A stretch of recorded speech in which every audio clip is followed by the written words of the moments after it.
Historical Schools of Latimer County, Oklahoma by Nadine Walker. Memories of an Unknown Girl. The school was one room and had 8 grades. There was a room called the locker room, which was more like a walk-in closet. The heating of the school was a large wood stove in the middle of the room. The desks were made of wood.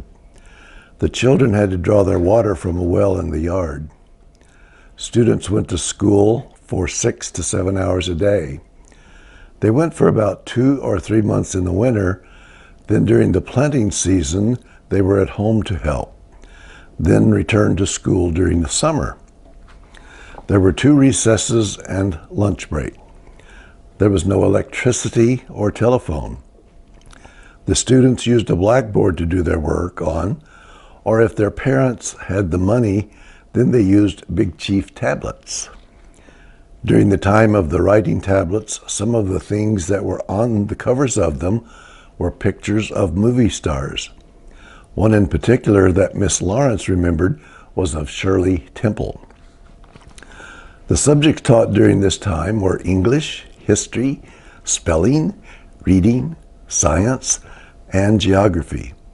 Music was not taught in this school, but was told by Miss Lawrence that when it was taught, that it sometimes cost money, which was in short supply during this time. The punishment that the children received for not behaving at school was either being whipped or having their hair pulled. She stated that there was no mercy given for girls. Both boys and girls were punished the same.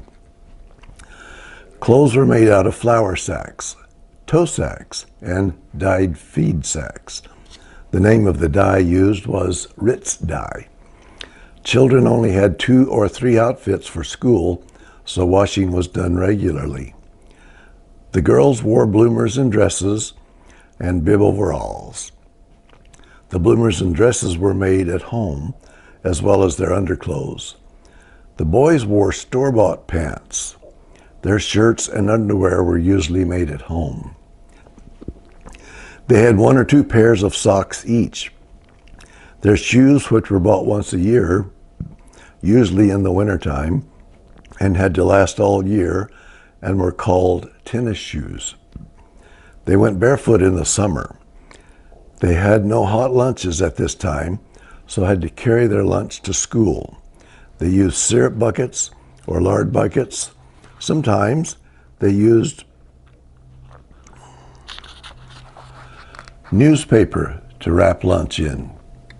If the weather was cool enough, some children were lucky enough to take milk with them.